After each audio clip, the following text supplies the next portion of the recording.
Hello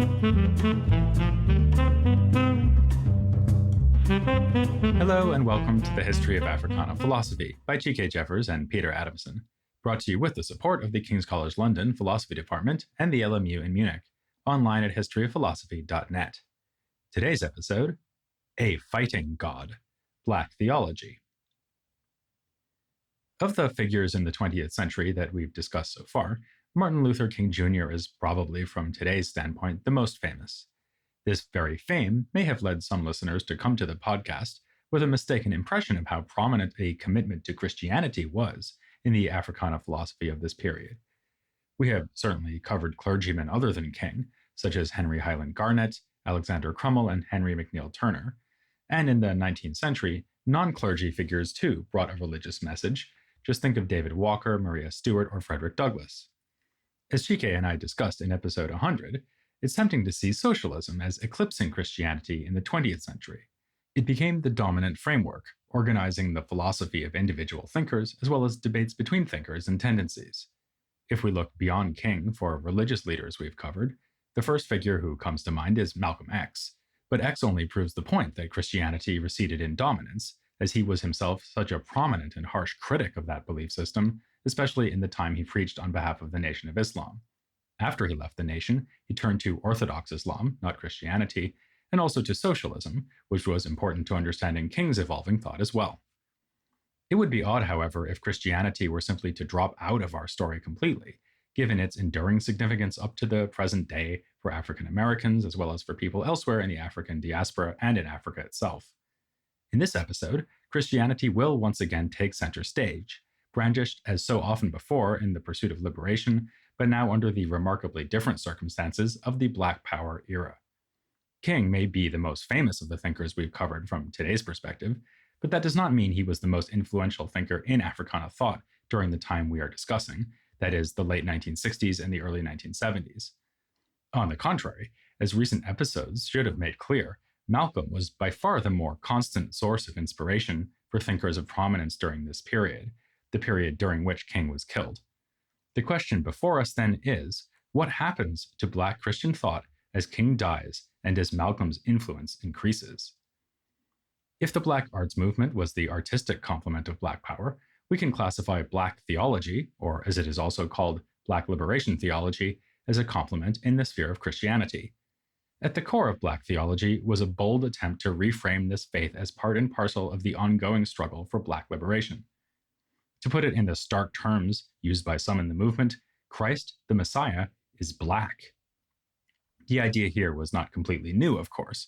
Even back in the 19th century, we encountered Henry McNeill Turner proclaiming, "God is a Negro." Marcus Garvey likewise argued, "It is human to see everything through one's own spectacles, and since the white people have seen their God through white spectacles, we shall worship him through the spectacles of Ethiopia." Reminding us that Garvey and W.E.B. Du Bois often had shared interests despite their mutual antagonism, Du Bois's 1920 book, Dark Water, contains multiple poems and short stories featuring the idea of a Black God or a Black Messiah. What emerged in the late 1960s was distinctive, though. For one thing, Black theology in that time was not simply a dimension of the thought of leading activists, but rather an eruption within theology itself as an academic discipline. Central figures in the emergence of Black theology were trained theologians and university professors. Indeed, the term is associated above all with the work of James Cone, arguably the most important professional theologian in African American history. Dedicated listeners may remember him as the scholar we drew upon heavily when considering the last years of King and X. There, we were using Cone's work from the 1990s, by which time he could critically reflect back on the 1960s. The time has now come to explore how and why, in the late 1960s, Cone came to believe and to argue at length that the Bible and Black power were in perfect harmony. It is possible, however, to place the beginning of the movement still earlier. Way back in 1953, Albert Cleage Jr. followed in the footsteps of Richard Allen and Absalom Jones by leading a number of congregants in the Presbyterian church that he had been pastoring out of the denomination in order to attain greater independence. The new church he created was for a long time known as the Central Congregational Church, but in 1967, Cleage rededicated it under a provocatively different new name. This name was connected to the 18-foot painting by Glanton Dowdall that Cleage unveiled on Easter Sunday that year, featuring a dark-skinned Mary holding a dark-skinned baby Jesus. Thus the church's new name, the Shrine of the Black Madonna. Cleage emerged early on in the Black Power era as a militant nationalist, critical of the project of integration. He began to argue that Christ must be seen as the non-white leader of a non-white people struggling for national liberation against the rule of a white nation, Rome. That Resurrection Sunday in 1967 marked a new phase of promoting what Cleage proudly called Black Christian nationalism. The summer brought a different kind of response to Black oppression, the Detroit Riot of 1967, the largest and bloodiest riot of a long, hot summer full of riots. These very riots were key to the intellectual development of James Cone. As he explains in the autobiographical opening to his 1975 book God of the Oppressed, Cone was filled with feelings of dread and absurdity when the unrest broke out in Detroit, not far from where he was living in Michigan. Originally, Cone hailed from Arkansas, where he had become a minister at the tender age of 16. Already then, he instinctively rebelled against the way that the supposedly nice Christians of his hometown put Black people in their place, a place that was, he said, defined by white reality. His deep study of Karl Barth and Paul Tillich would influence his own theology, yet left him unsatisfied. These authors, Cone felt, inevitably approached Christianity from a white perspective and made the methods of theology into white tools. As he struggled to make Christian theology relevant to Black students at a college in Little Rock, he started to form the idea of approaching theology from a distinctively Black point of view. It was while pondering the meaning of the Detroit riot that he came to some conclusions. These were set down in his incendiary book, Black Theology and Black Power, published in 1969. The following year, he published A Black Theology of Liberation, further expanding on his thoughts in the previous book. It's worth noting that just after this, in 1971, the Peruvian thinker Gustavo Gutierrez published his book, A Theology of Liberation. This has resulted in the label liberation theology often being associated especially with Latin America. It is clear, however, that Cone and Gutierrez, among others, simultaneously worked on the idea of a liberation theology in the 1960s. In Black Theology and Black Power, Cone expresses solidarity with the rioters, saying that their willingness to risk their own lives expressed hope not in white people, but in their own dignity grounded in God himself. He hails Black Power as nothing less than the most important development in American life in this century, and embraces the goal articulated by Amiri Baraka: the Black man should aid in the destruction of America as he knows it. Later in the book, Cone writes that the purpose of Black theology is to analyze the nature of the Christian faith in such a way that Black people can say yes to Blackness and no to whiteness and mean it. He describes the project as nationalistic and takes up the usual Black Power criticisms of integration and its hero Martin Luther King. King's popularity among whites was, for Cone, due to the fact that his approach was the least threatening to the white power structure. For Cone, the meaning of Christianity itself lies in God's support of the downtrodden and the suffering. This is why God incarnated himself as Jesus, who was Jewish and among the oppressed of his particular context 2,000 years ago. Transposing this to 20th century America, Cone agrees with Cleage that now Christ can be understood as Black, in the sense that God must be working within the world towards the cause of Black liberation, just as he once worked towards Jewish liberation. Thus, as Cone puts it, Black Power is God's new way of acting in America. There are some obvious objections to Cone's interpretation of Christianity, and he anticipates and answers a number of them. The first might be, what happened to turning the other cheek? How can a Christian theologian lend support to rioting and the general embrace of violence so commonly associated with the Black Power movement? Cone's answer is similar to like-minded writers on the secular side of that movement. America is already violent, so nonviolence is not an option. As he would later write in God of the Oppressed, ours is a situation in which the only option we have is that of deciding whose violence we will support, that of the oppressors or the oppressed. Cone stresses, however, that violence is a subordinate and relative question, more a matter of tactics than principle. He understands Christianity in terms of liberation, not pacifism. If Christ shunned violence when he was on earth, that doesn't mean he would do the same today. More revealing is Cone's response to another objection that could be posed against him. Christianity is a world religion that promises salvation to all humankind, yet he reduces it to the relatively parochial concerns of the African American community. On this point, Cohn freely admits that he sees Christianity through what Garvey called the spectacles of Ethiopia. Cohn thinks that this is inevitable, as there is no universalism that is not particular. My identity with blackness, writes Cohn, and what it means for millions living in a white world controls the investigation. It is impossible for me to surrender this basic reality for a higher, more universal reality. Therefore, if a higher ultimate reality is to have meaning, it must relate to the very essence of blackness. The problem is rather with white theologians who pretend to be taking a universal point of view, but in fact are adopting the perspective of the dominant white majority. As Cohn observes, saying that Christ is above race usually means imagining him as white. To speak of a black Messiah, as Cleage had done, is no less justifiable than depicting Christ with white skin and fair hair, which is common enough in American culture. Or rather, it is much more justifiable, since for Cohn it is evident that Christ would be on the side of the victimized blacks and not the victimizing whites. Notice, by the way, that Cohn's answers to these two challenges are similar. In both cases, he suggests that objections to his theology are motivated by self-interest. Of course, white theologians are going to praise nonviolence and speak loftily of universal values, since doing so serves their interests, these being the interests of the status quo. They turn Christianity into an ideology for perpetuating oppression, whereas the true story of Christ was one of revolution. This position also allows Cohn to answer a concern voiced by Black theologian Joseph Washington, who lamented in his 1964 book, Black Religion, that segregation had cut Black Christians off from the authentic tradition of the church. Cohn reversed this logic.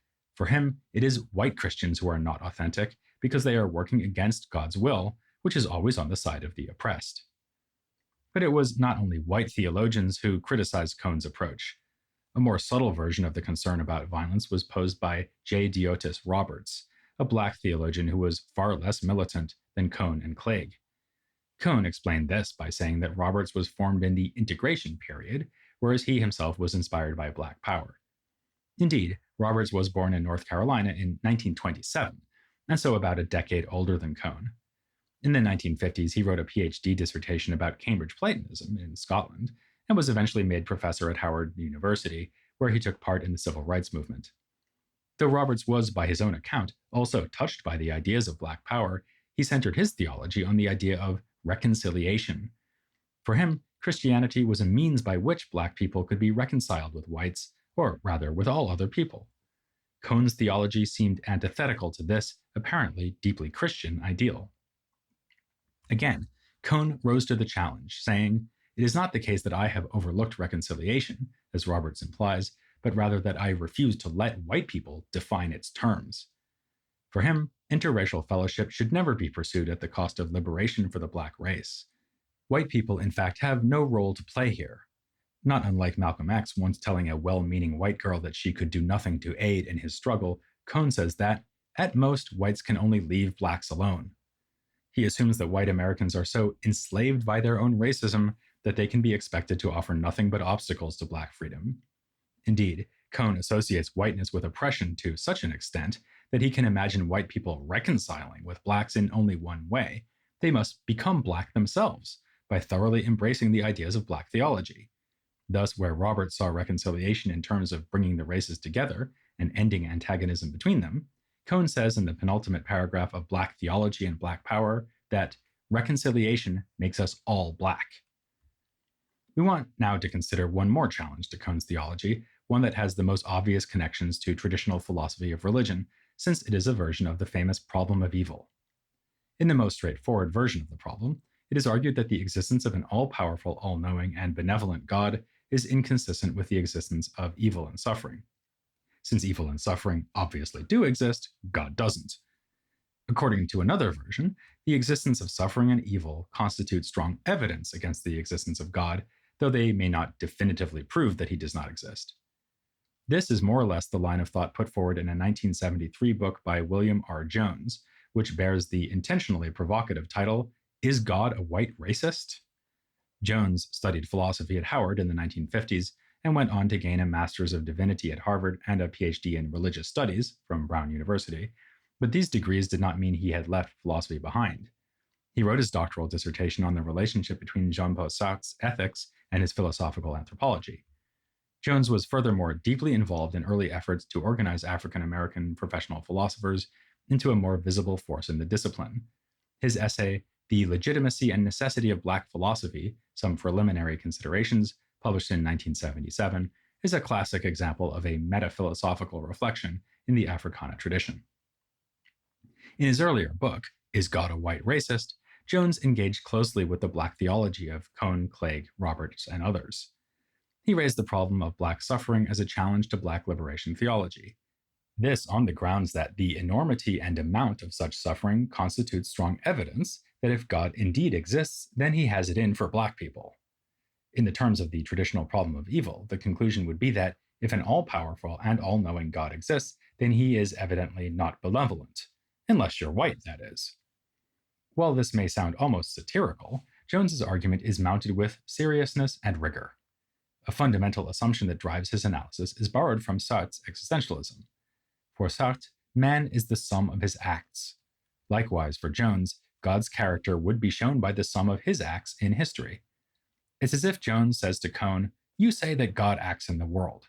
Fine then, let us look to the historical record to see whether the God you believe in is indeed working towards the liberation of Black people, or whether his track record instead suggests that he is a racist, assuming he in fact exists."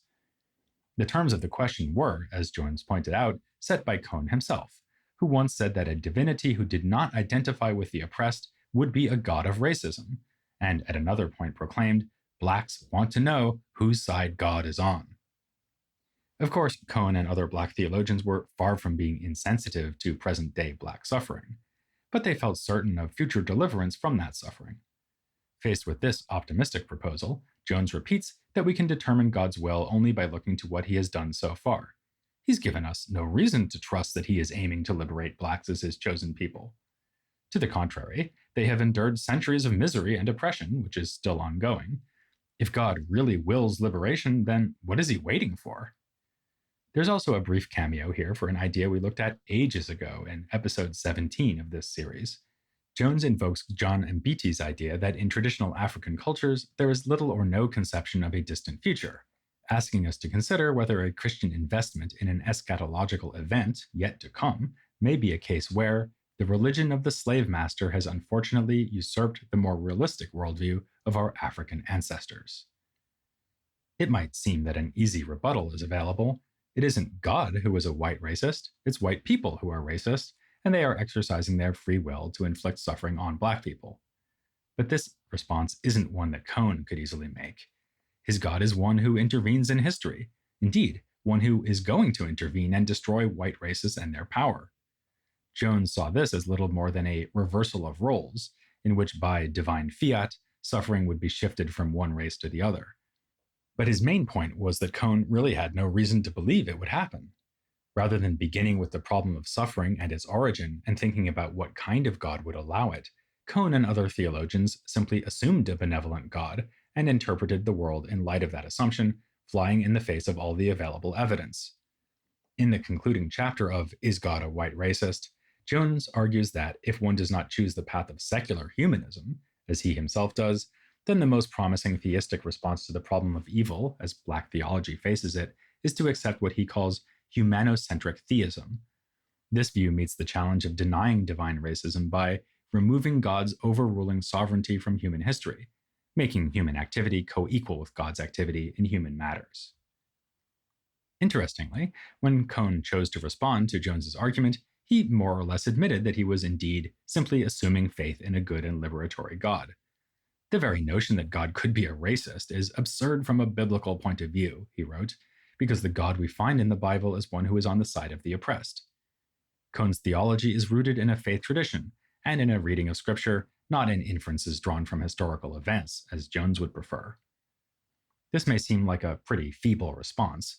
One worries that it boils down to saying, I know that God isn't a white racist because I have faith that he isn't.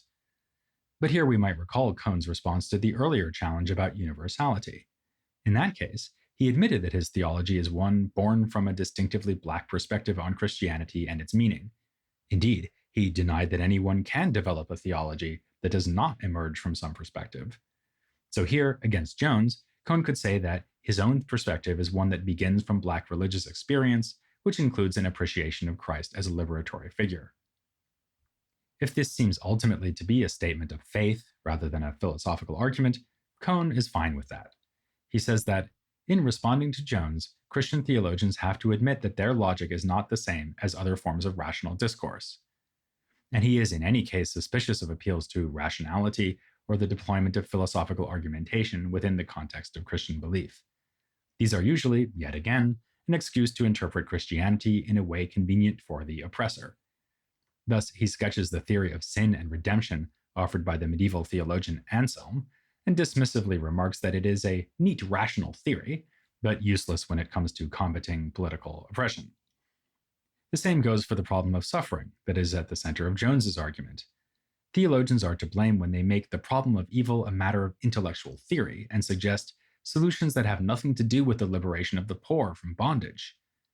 We might then say on Cone's behalf that if we focus on liberation as the goal, it is better to believe in a benevolent God than a racist one. This in itself is reason to adopt that belief. Both Cone and Jones admit, if only in passing, that their outlooks could be adapted for other times and places. Thus, Jones says that the evidence of suffering could show God to be not only a racist, who hates Black people, but also prejudiced against other oppressed groups. The evidence seems to suggest that if God exists, then he must be sexist and homophobic too. As for Cone, he allows that just as Christ was once Jewish and is now Black, he might stand for another oppressed group in the future. But, as the impact of Black theology was soon to show, its approach could certainly be applied to other places in the same time. Its ideas were taken up in other countries, notably South Africa. James Cone was directly relevant here. At one significant early event, a theological seminar held at Roodepoort in 1971, a recording of Cone reading his work was played out on a tape recorder. And if you don't know what that is, kids, ask your parents. Cone's words fell upon fertile soil. Already in 1968, the South African Council of Churches had issued a message to the people of South Africa rejecting apartheid on biblical grounds. Thus, 1 year before Cone's first book on Black theology, there was already a precedent in South Africa for rooting the struggle against racial oppression within Christianity. One man who pursued this idea was Steve Biko, who we'll be covering later on in detail. His short essay, Black Consciousness and the Quest for a True Humanity, published in 1972, includes a passage specifically devoted to Black theology. Biko sounds much like Cone, as he says that Christianity, like any universal truth, seeks to find application within a particular situation. Black theology is just such an application, which wants to describe Christ as a fighting God, and not a passive God who allows a lie to exist unchallenged. It grapples with existential problems and does not claim to be a theology of absolutes. It seeks to bring back God to the Black man and to the truth and reality of his situation. But as in the United States, so in South Africa, there was critical opposition to Black theology. Alan Boesak, an important churchman and anti-apartheid activist, who would eventually become president of the World Alliance of Reformed Churches, was critical of Cone in particular. Though he agreed that Christianity has the purpose of liberation, he thought Cone's interpretation of that purpose was too parochial. Cone's mistake, wrote Boesak, is that he has taken Black theology out of the framework of the theology of liberation, thereby making his own situation, being Black in America, and his own movement, liberation from white racism, the ultimate criterion for all theology. Tension was also seen to exist between Black theology and the already established approach to Christian thought that sometimes goes under the name African theology. This point was made especially by the South African church leader Manas Buthelezi, a first cousin to the more well-known and controversial political figure Mangosuthu Buthelezi. Here, African theology refers to a form of Christianity that is rooted in and even seen as the fulfillment of traditional African religious beliefs, the kind of beliefs we covered in the first part of this podcast series when looking at philosophy and oral traditions. In fact, a couple of names familiar from those older episodes crop up here. As we saw, several pioneers of African philosophy were Christian missionaries. One of them was Placide Tempels, who said in his book Bantu Philosophy that Christianity is the only possible consummation of the Bantu ideal. And, popping up for the second time in this episode, there was John Mbiti. He was active in the 1970s, and took a keen interest in the clash between African theology and Black theology. He sided with the former, writing, "The concerns of Black theology differ considerably from those of African theology. African theology grows out of our joy in the experience of the Christian faith, whereas Black theology emerges from the pains of oppression. African theology is not so restricted in its concerns, nor does it have an ideology to propagate. Black theology hardly knows the situation of Christian living in Africa, and therefore its direct relevance for Africa is either non-existent or only accidental." While Mbiti and others like him therefore saw a great gulf between African theology and Black theology, others argued that a bridge could be built between the two camps. It should come as no surprise that prominent among those others was Desmond Tutu, as South Africa was, as we have seen, a hotbed of Black theology in Africa. Meanwhile, back in the United States, another group of authors sought to adapt the tools of Black theology for a distinct purpose. These were Black Womanist theologians who critiqued the male purveyors of Black theology for overlooking gender oppression. This challenge was first issued by Jacqueline Grant in her 1979 article, Black Theology and the Black Woman. Picking up on a point we've seen made by other Africana feminists, Grant stressed the special situation of Black women as victims of oppression, and argued that no authentic theology of liberation could fail to address this issue. In due course, this feminist perspective on Black theology was combined with the concept of womanism, first introduced by the novelist Alice Walker. In a much-quoted passage from her book In Search of Our Mother's Gardens, she derived the new term womanist from a term in African American English, womanish, which can be contrasted with girlish. Someone acting womanish is grown up, in charge, serious. By extension, Walker defined a womanist as committed to the survival of and wholeness of a whole people. Kicking off a long and ongoing debate about what it means to claim to be a womanist as well as or instead of being a feminist, Walker concluded, "Womanist is to feminist as purple is to lavender." Walker's idea was put to work in a theological context by such authors as Katie Cannon and Kelly Brown Douglas. Cannon was the first to embrace the word womanist in this context, and she explored this approach by way of biblical exegesis, focusing on women characters in Scripture. Meanwhile, in her book, The Black Christ, Douglas explained the womanist approach to Black theology by saying that this approach is sensitive not just to oppression of Black people by white people, the problem of concern to Cone and other male Black theologians, but also to oppression within the Black community. When Black men oppress Black women, or when Black people are oppressed for their sexuality, this too must be resisted by a Christianity built around the concept of liberation. For Douglas, the goal of Black theology should be, echoing Walker, to seek the wholeness of the Black community, regardless of sex, class, sexual orientation, or any other kind of difference. So, in the history of Black theology, we see nuance and openness coming to qualify what had been, if you'll pardon the expression, a rather black and white approach to liberation theology. In the beginning was a word of protest against racial oppression in America. In the end, Black theology was appropriated and put to work by feminists and by thinkers who lived in other countries. This is just one instance of a broader phenomenon. The secular Black Power movement, too, was exported to other nations. The insight here was tactical as well as philosophical. As the womanist thinker Dolores Williams said, Black theology would benefit from a multi-dialogical intent in which bridges would be built to other communities. To his credit, James Cone responded to this challenge. He traveled to Ghana for the 1977 Pan-African Conference of Third World Theologians, where he argued for a rapprochement between Black theology and African theology. He may have held that there is no universalism that is not particular, but his particular perspective came to accommodate a more global point of view. And the idea of a Pan-African theology that resolutely combines the concerns of Black theology and African theology was also defended thereafter by a younger African-American professional theologian, Josiah Ulysses Young III.